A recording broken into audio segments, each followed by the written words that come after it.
आज हमारे साथ अभी जब हमारा पैनल जुड़ेगा तो हम इसी सवाल पर जवाब खोजने की कोशिश करेंगे कि आखिर लोकतंत्र की बहाली वहां पर क्यों नहीं हो रही, आखिर ऐसी क्या दिक्कतें हैं कि भारतीय जनता पार्टी वहां पर लोकतंत्र की बहाली नहीं कर रही है। दूसरा, जो सुविधाओं की बात होती है, क्या कांग्रेस के जमाने में सारी सुविधाएं जिस तरीके से डेलीगेट ने कहा वैसी कांग्रेस के समय पे जम्मू कश्मीर में थी।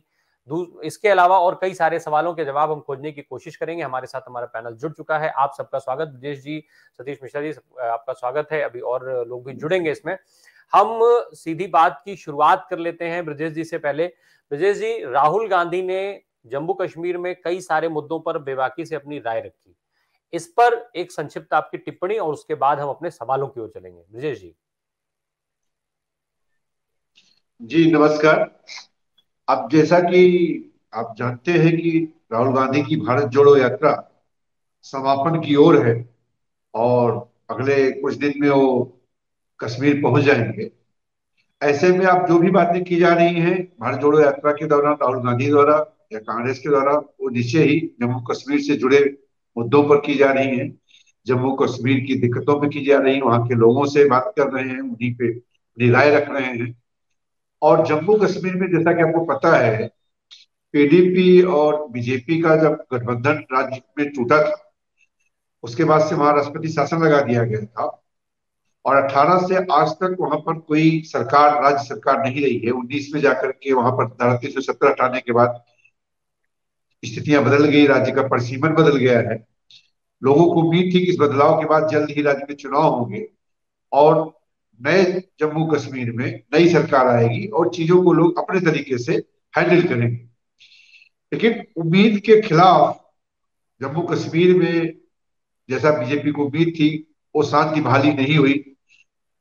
जो हिंसा की वारदात है, जो आतंकी घटनाएं हैं, वो बीच बीच में लगातार होती रही हैं। और इन हालात में केंद्र में बैठी भाजपा सरकार को शायद कभी नहीं लगा कि चुनाव का माहौल उसके अनुकूल है। इसलिए वो किसी न किसी बहाने चुनाव की प्रक्रिया को धीमा करते रहे या उसे टालते रहे।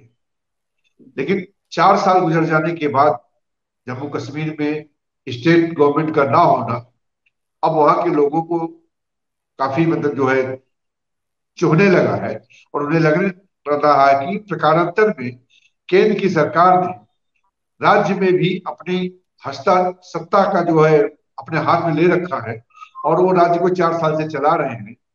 लोगों की बातें उतनी नहीं सुनी जा रही हैं। एक प्रशासनिक ढांचा ऊपर से थोप दिया गया है जो पूरे राज्य के फैसले ले रहा है। निश्चय ही इससे कश्मीर के जो स्थानीय लोग हैं उनको ये लगता है कि जो अधिकारी हैं दिल्ली से आए हुए हैं, राज्यपाल आपका दिल्ली से आकर बैठा हुआ है, यही लोग सारे नीतियां तय कर रहे हैं।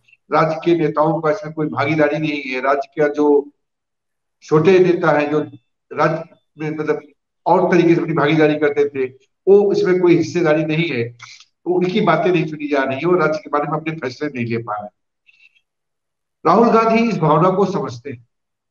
जब कश्मीर या जम्मू पहुंचे तो उन्होंने उस चीज को संबोधित करने की कोशिश की कि कांग्रेस आपकी राज्य की जो स्टेटहुड है, राज्य को जो अपना काम करने का, अपने तरीके से काम करने का जो अधिकार मिलना चाहिए, वह कांग्रेस उसके बारे में सोच रही है और उसे देना चाहती है और जल्द से जल्द इसे दिलाना चाहेगी।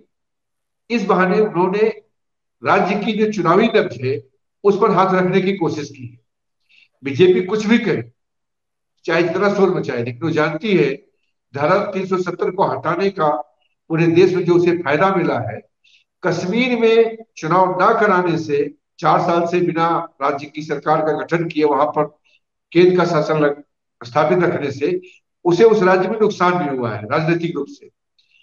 और उस चीज को जो है राहुल गांधी ने टच करके जो जल्द से जल्द राज्य में चुनाव चाहते हैं, कहीं ना कहीं एक बढ़त लेने की कोशिश की है।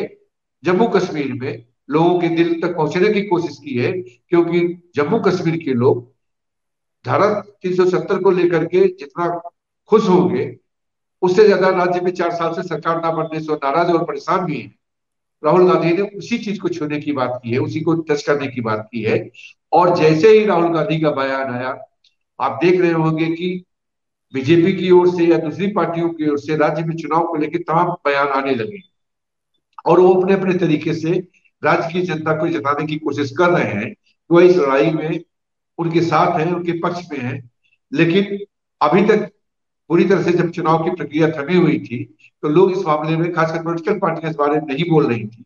बीजेपी मंथर गति से चुनाव की प्रक्रिया को चला रहा, वहां पर एक काफी टाइम हो गया है। जब राज्य के जो है विधानसभाओं के पुनर्गठन का काम पूरा हो चुका है, मतदाता जी सूची के रिन्यू करने का काम हो चुका है, लेकिन दूर दूर तक कोई ऐसे संकेत नहीं मिल रहे थे कि राज्य में चुनाव कब होंगे। एक उम्मीद बंधी है कि राहुल गांधी की इस यात्रा और बयान के बाद केंद्र की मशीनरी और चुनाव की मशीनरी अपनी गतिविधि को थोड़ा तेज करेगी और जल्द ही राज्य में चुनाव होंगे और इन्हीं मुद्दों पर लोगों का आगे अपना रुझान देखने को मिलेगा। जी। ठीक है। जी, 370 जब हटाया गया था जम्मू कश्मीर में, तो आपको बता दें कि उस समय, आज भले ही कांग्रेस में राहुल गांधी ने भी, जब उनसे सवाल पूछा गया तो उन्होंने ये बात कही कि कांग्रेस वर्किंग कमेटी की तरफ से जो रेजोल्यूशन पास किया गया था, उस रेजोल्यूशन को देख लीजिए और आपको ये स्पष्ट हो जाएगा कि कांग्रेस पार्टी का क्या मत है। कांग्रेस पार्टी अपने उस स्टैंड पे, उस जो उनका उस समय रेजोल्यूशन था उसी पर उसका स्टैंड लिए हुए है। ठीक है। पर जिस समय की बात कांग्रेस कर रही है, जब धारा 370 को हटाए जाने की बात होती है, तो एक सवाल यह आता है कि 370 को हटाए जाने का संकल्प, बीजेपी का जो संकल्प पत्र है, घोषणा पत्र है, उसमें पहले से जिक्र है, लंबे समय से यह जिक्र भारतीय जनता पार्टी के घोषणा पत्र में चलता आ रहा है। भाजपा को केंद्र में एक बड़ी मेजॉरिटी की सरकार बनी मिलती है, बड़ी मेजॉरिटी से भाजपा जीतती है इन मुद्दों के साथ जिनका वो जिक्र करती है। अब जब उन मुद्दों को, इतनी मेजॉरिटी के साथ उन मुद्दों को लेकर के और वो चुनाव में जीतने में कामयाब होती है, तो क्या उस पर वो काम नहीं करेगी? और अगर जब ये चीजें कांग्रेस के पास पहले से क्लियर थी, तो फिर कांग्रेस पार्टी ने पहले बैकअप प्लान नहीं बनाया क्यों? ये एक सवाल है। अगर कांग्रेस पार्टी बैकअप प्लान बनाती तो निश्चित तौर पर शायद 370 लागू होने की स्थितियां जितनी आसान थी, उतनी आसानी से 370 लागू नहीं हो पाता। कांग्रेस उसकी अगर तैयारी रखती तो जम्मू कश्मीर के लोगों को जो दिक्कतें उठानी पड़ी थी, शायद वो न उठानी पड़ती। तो इस तरीके के कई सारे सवाल भी हैं। ब्रजेश जी, 370 भारतीय जनता पार्टी के घोषणा पत्र का हिस्सा था, कांग्रेस की तैयारी नहीं थी, फिर कांग्रेस आज उस बात पे स्टैंड लेती है कि ये सारी चीजें गलत हुई, लोगों के साथ ज्यादती हुई, तो फिर कांग्रेस ने किया क्या आखिर उस समय?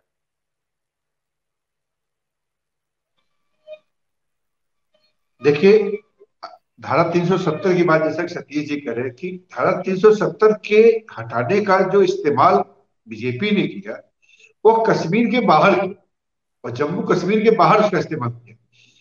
जम्मू कश्मीर एक ऐसा मुद्दा है जो पूरे देश को प्रभावित करता है, क्योंकि उसको लेकर हमारा पड़ोसी देश पाकिस्तान से विवाद है।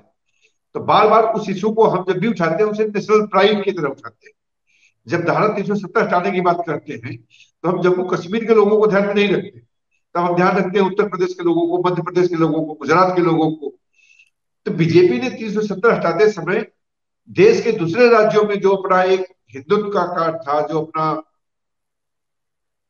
राष्ट्रवाद का जो एक प्रभाव छोड़ रहा था, उसके दृष्टिकोण में फैसला लिया और उसका उसे फायदा मिला भी। लेकिन जम्मू कश्मीर में जब चुनाव की बात आती है तो यही कार्ड उसका वहां काम नहीं करता है, वहां उसे दूसरे समीकरण की जरूरत होती है और वह समीकरण बनाने में उसे 4 साल 3 साल गुजर चुके हैं। 370 हटाने के बाद 19 में अभी तक उसका कोई समीकरण बन नहीं पाता। जिस पीडीपी के साथ वो पिछली सरकार बनाया था, उस पीडीपी की विचारधारा और भाजपा की विचारधारा का कोई आपस में तालमेल नहीं, और जो नई पार्टियां हैं उनके साथ भी कोई का नहीं है। नेशनल कॉन्फ्रेंस बीजेपी के साथ कहीं सहज नहीं है और जो अभी मुद्दे हैं उन सारे मुद्दों पर बीजेपी जम्मू कश्मीर में अकेली है। उसे समझ में नहीं आ रहा है कि राज्य में चुनाव कराने के लिए वो 370 के नाम पे तो नहीं जा सकते। 370 के नाम पर उन्हें कोई वोट जम्मू कश्मीर में नहीं मिलने वाला है। बाकी कोई गठबंधन या बाकी कोई ऐसा मुद्दा नहीं है जिससे वो जम्मू कश्मीर के लोगों को लुभा सके। जहां तक बात थी कि वो आतंकवाद मुक्त कर देंगे, विकास कर देंगे, नौकरियां लाएंगे, वो सारे मुद्दे पर जैसे देश के बाकी हिस्सों में वो फेल है, उसी तरीके से जम्मू कश्मीर में भी फेल। तो उनके पास कोई एक ऐसा आकर्षण नहीं है जिसे लेकर के वो जो जम्मू कश्मीर में चुनाव में जाए। तो कोई ना कोई बहाना बना करके चुनाव की प्रक्रिया को धीमा कर करके अभी तक लॉ एंड ऑर्डर के इशूज को सामने रख करके वो पूरे मामले को टालते आ रहे हैं। लेकिन निश्चय ही वो जितना चुनाव टालेंगे उतना जम्मू कश्मीर में बीजेपी की स्थिति असहज होती जाएगी। जो वहां का बहुसंख्यक वर्ग मुस्लिम है वह तो बीजेपी से नाराज है ही। अल्पसंख्यकों को भी उम्मीद थी, हिंदुओं को भी उम्मीद थी कि एक समय सीमा के अंदर चुनाव करा लिए जाए। अब वहां भी लोगों को चुनाव न कराने से एक निराशा पैदा हो रही। तो राहुल गांधी इस चीज को, कांग्रेस इस चीज को जानती है, इसीलिए उन्होंने वो मुद्दा वहां पर उठाया। और लगातार कुछ ना कुछ ऐसी एक्टिविटी चल रही जिससे जताया जा सके कि सरकार जो है जम्मू में चुनाव कराने के लिए तैयारियां कर रही है। इन तैयारियों की गति इतनी धीमी है, उससे वो लोगों को आश्वस्त नहीं कर पा रहे। 370 के मुद्दे पर कोई भी बात बीजेपी देश के दूसरे हिस्सों के लिए चाहे जैसे संबोधित कर ले, लेकिन वह जम्मू और कश्मीर में चुनाव के लिए 370 का जिक्र नहीं करना चाहिए। वो वहां बात करेगी, विकास की बात करेगी, वहां पर बात करेगी वो कि उसने आतंकवाद को कैसे कंट्रोल कर लिया। लेकिन व्यवहारिक रूप से देखा जाए तो धारा 370 हटने के बाद आतंकवाद की जो घटनाएं हैं, जो हिंसा की घटनाएं हैं, वह बीजेपी के दावों की पोल खोलती है। आखिर बीजेपी किस बिना पर चुनाव में जाए, उसका यह संशय या दुविधा अभी तक बरकरार है। वो इसी बात का, उनके इसी संकोच का, उनके इसी कमी को राहुल गांधी घेरना चाहते हैं और उसमें वो किसी हद तक सफल भी होंगे। क्योंकि राज्य में चुनाव न कराने का बीजेपी के पास कोई ठोस कारण नहीं आज के देश को लोगों को बता सके कि क्यों जम्मू कश्मीर में चुनाव नहीं हो रहे। और जैसा कि भी अनुमान है, मीडिया में रिपोर्ट्स आ रही हैं, सूत्रों के हवाले से कहा जा रहा है कि हो सकता है कि मार्च तक चुनाव की प्रक्रिया जम्मू कश्मीर में शुरू हो जाए। निश्चय ही उस प्रक्रिया से पहले राजनीतिक दल अपने लिए माहौल बनाने की बात करेंगे और उसमें कांग्रेस की भी भागीदारी होगी। आज ही मीडिया में एक बयान है, आम आदमी पार्टी ने जम्मू कश्मीर की सभी 90 सीटों पर चुनाव लड़ने की बात कही है। अब आम आदमी पार्टी जम्मू कश्मीर में किसी राजनीतिक एजेंडे के साथ जा रही है ऐसा तो नहीं कर सकती। उसका वही खेल हो सकता है जो उसने इससे पहले गुजरात में किया, ये वही खेल हो सकता है जो उसने जो है अभी कोशिश की थी कि वो हिमाचल में करे, कि वो हर सीट पर जाए और अपने को एक अलग पार्टी दिखाते हुए कुछ न्यूट्रल वोट्स को अपने लिए वो हासिल कर सके। निश्चय ही जो न्यूट्रल वोट होंगे वो आमतौर पर कांग्रेस के साथ जुड़ने वाले वोट होंगे। उन वोटों को हासिल करके, थोड़े से वोटों को हासिल करके और नुकसान पहुंचाएगी कांग्रेस को। बीजेपी को उससे कोई नुकसान नहीं होगा। आम आदमी पार्टी जम्मू कश्मीर में अपनी झाड़ू चलाने की बात करके केवल आज की तिथि में हंसी के पात्र, ठीक है वो राजनीतिक दल के रूप में कहीं भी चुनाव लड़ सकते हैं, लेकिन निश्चय ही इस लड़ाई का मकसद, जो जैसा कि केजरीवाल कहते हैं कि वह बीजेपी का जो मॉडल ऑफ रोल है, मतलब शासन करने का तरीका है, उसके खिलाफ है, तो वो नहीं लड़ सकता।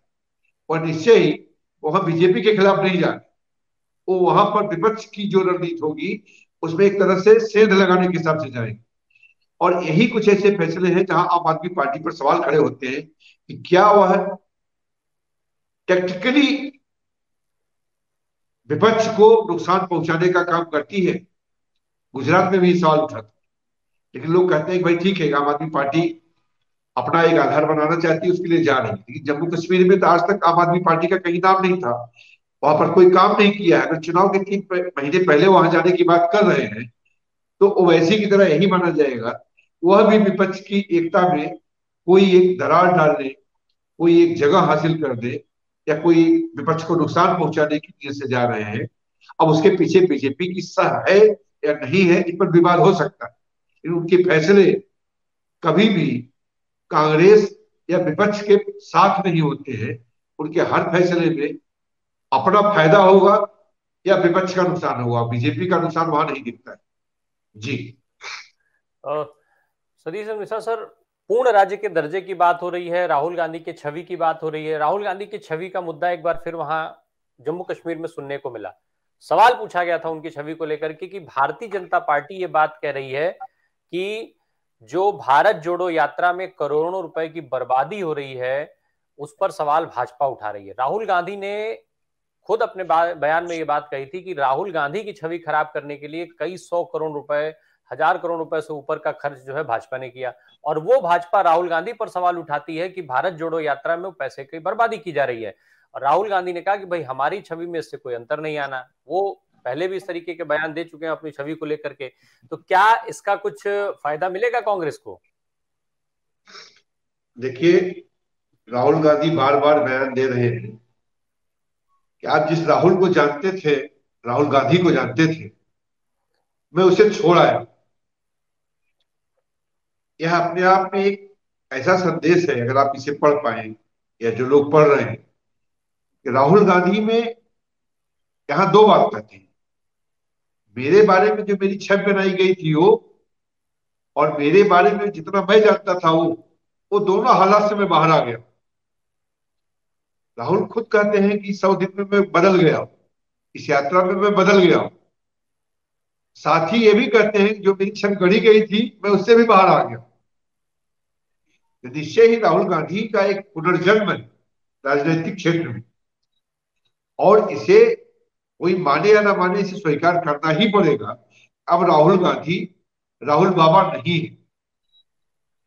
आप देखिए जिस करीने से, शायद आज की ही बात है या कल, उन्होंने मंच पे जो बैठे थे जम्मू कश्मीर के पुराने कांग्रेसी नेता जो आजाद की पार्टी में चले गए थे, जी। उनकी उपस्थिति में कहते हैं कि जो आजाद की पार्टी थी, डेमोक्रेटिक आजाद पार्टी, वह तो अब उनके मंच पर है।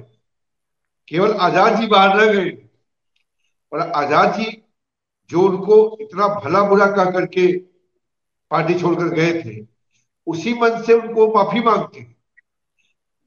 आज की डेट में किसी राष्ट्रीय नेता का मंच से किसी व्यक्ति के प्रति संभावित अपने व्यवहार के लिए माफी मांगना किसी संत की वाणी से कम नहीं है।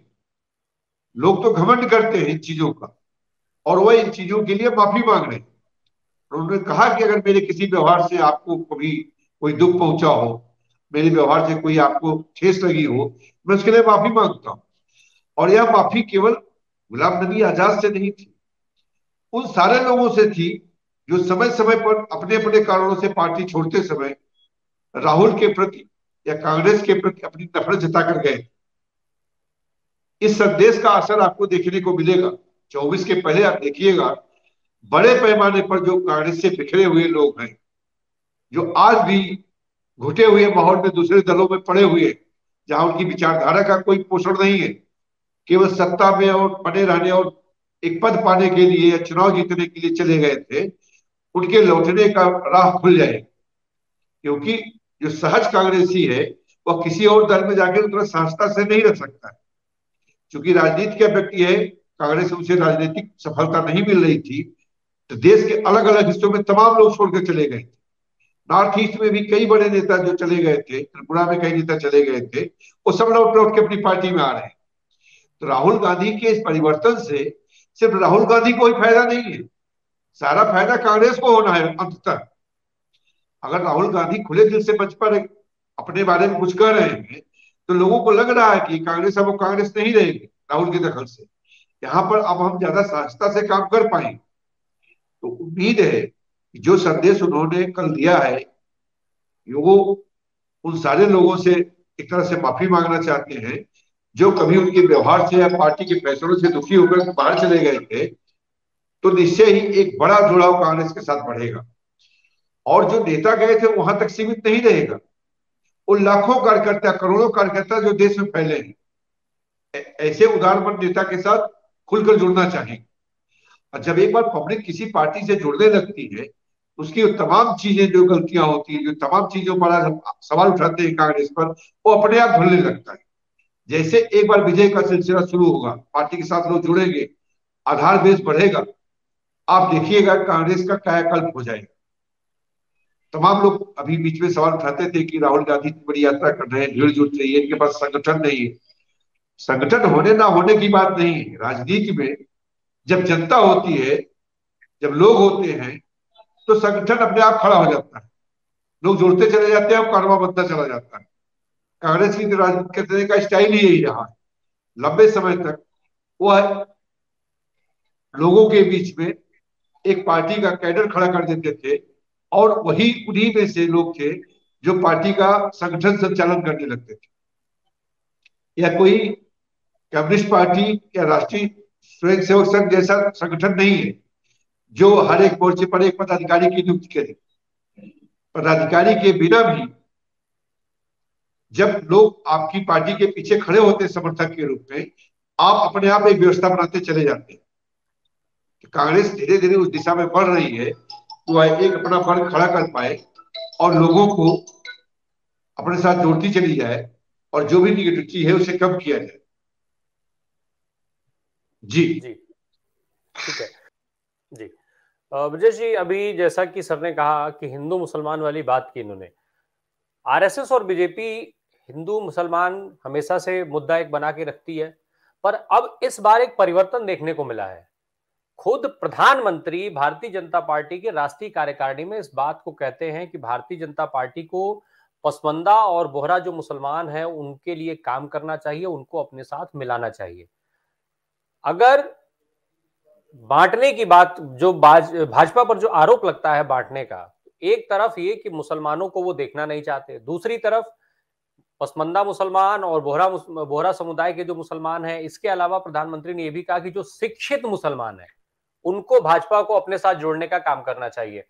तो क्या अब भाजपा को भी ऐसा लगने लगा है कि मुस्लिम जो है वो राजनीति की एक जो है जरूरत बन चुके हैं, और भाजपा को अगर लंबे समय तक टिके रहना है, सरवाइव करना है, सरकार में रहना है, सत्ता चलानी है, तो उसके लिए मुस्लिमों की उनको जरूरत है और इसीलिए इस तरीके की बातें कही जा रही हैं?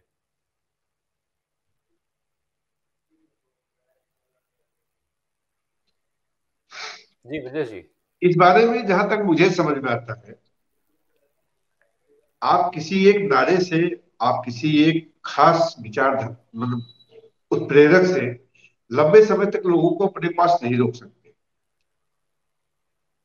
देश के बहुसंख्यक हिंदुओं को मुसलमानों के खिलाफ इतना जहर भरा गया, उनमें इतना ज्यादा उनको रेडिकलाइज किया गया। एक बड़ा बल केवल मुसलमानों के नाम पर भाजपा को वोट देने तैयार हो गया और बाकी चीजों से समझौता करता रहा।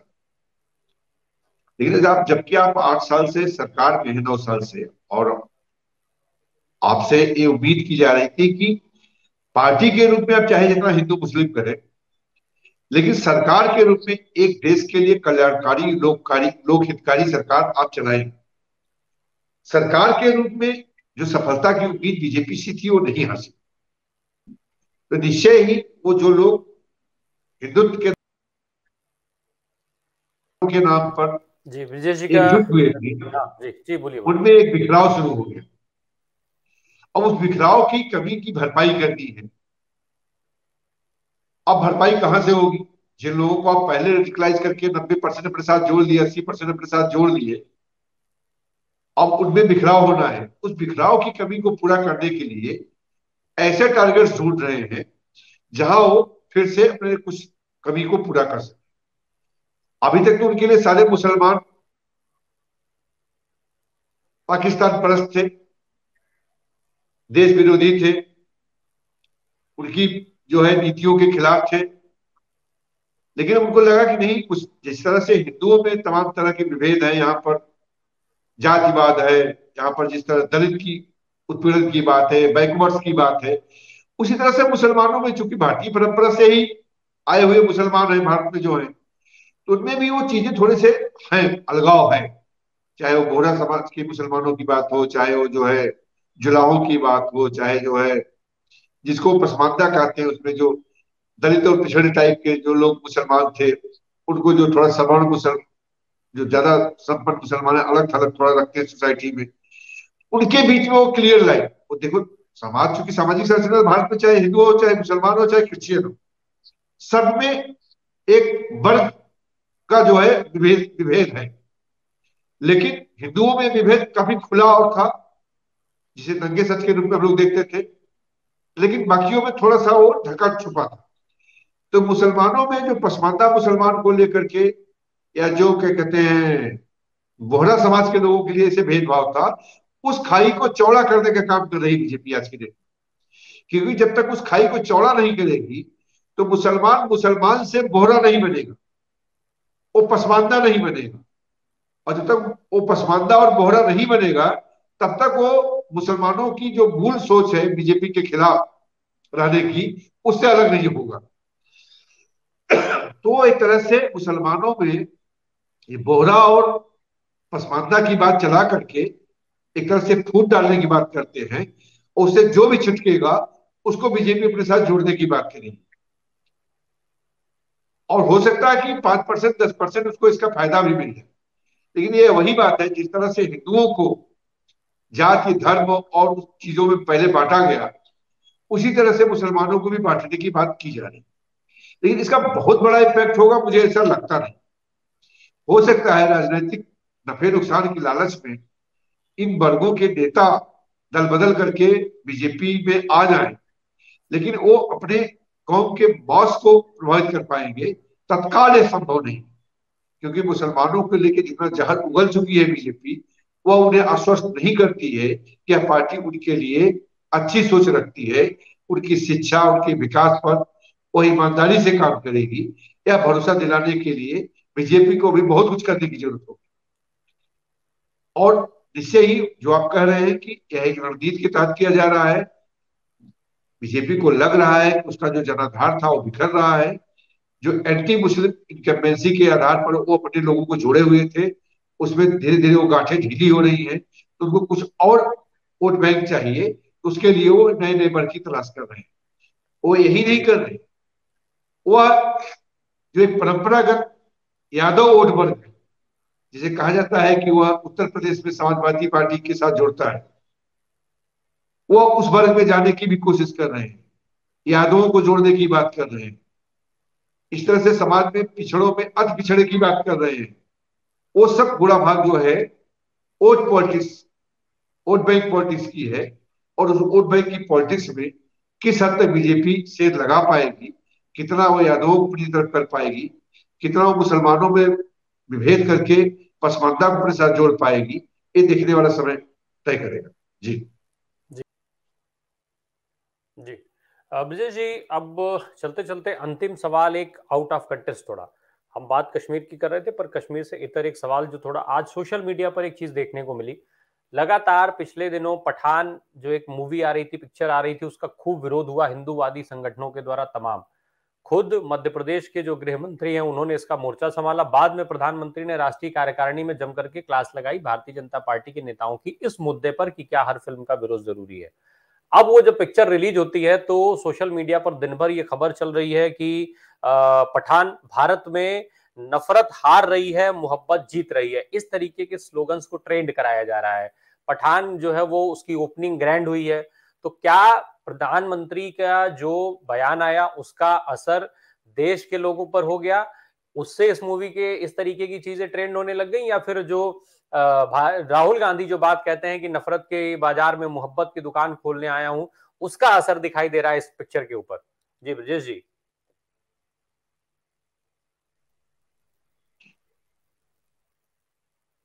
मैं फिल्मों को लेके बहुत पैशनेट नहीं हूं, लेकिन जितना जानता हूं उसे आपसे बता रहा हूं मैं। सर अब लेकिन अब ये मुद्दा फिल्मी नहीं है, अब ये मुद्दा राजनीतिक ज्यादा है जिसपे आप नहीं, मैं ठीक बता सहमत रहा रहते हूँ, हैं? शाहरुख खान आज की डेट में पूरी दुनिया के जो जाने माने फिल्म कलाकार हैं, उनमें से एक सबसे लोकप्रिय मतलब कलाकार माने जाते हैं, हीरो माने जाते हैं। भारत के बाहर की बहुत बड़ी फॉलोइंग। जब उनकी फिल्म की आलोचना भारत में शुरू की सत्तारूढ़ दल के लोगों ने, तो दुनिया के तमाम देशों में एक गलत मैसेज गया भारत को लेकर के कि भारत के लोग केवल एक मुस्लिम कलाकार होने के नाते शाहरुख खान की फिल्मों का किसी न किसी बहाने विवादित कर रहे। और यह संदेश निश्चय ही जो कूटनीतिक क्षेत्र से कहीं ना कहीं ये टॉप जो नेतृत्व है भाजपा को, उनको भी आया होगा कि इसका फायदा भारत की जमीन पर मिले या न मिले, पूरी दुनिया में भारतीय जनता पार्टी की और भारतीय शासकों की छवि खराब हो रही है। और उस मैसेज को प्रधानमंत्री ने हैदराबाद की कार्यकारिणी की मीटिंग में अपने नेताओं तक पहुंचाने की कोशिश की कि इस तरह की विवादों में ना पड़े, जिसका कोई साफ और स्पष्ट राजनीतिक मतलब नहीं। वह संकेत जो है केवल कार्यकर्ताओं के लिए था, इस विवाद को यहीं पर छोड़ दिया जाए। उससे आम दर्शकों में कोई मैसेज नहीं गया। निश्चय ही उस फिल्म के विवाद होने के कारण चर्चा बहुत ज्यादा हुई आम लोगों में। और जब किसी चीज की चर्चा होती है, उस तक एक बार लोग पहुंचने की कोशिश करते हैं।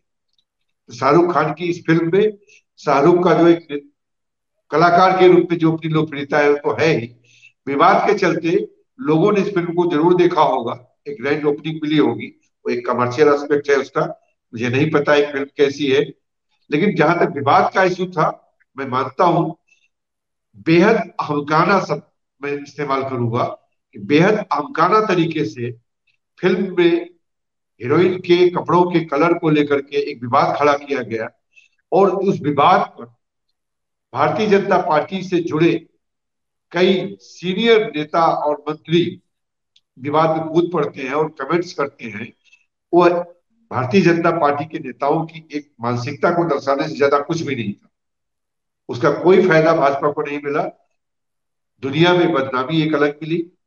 और अब वो फिल्म रिलीज हुई है, फिल्म को लोग देख रहे हैं। फिल्म में क्वालिटी होगी तो दर्शक बने रहेंगे, फिल्म में क्वालिटी नहीं होगी तो दर्शक भी छोड़ देंगे फिल्म को।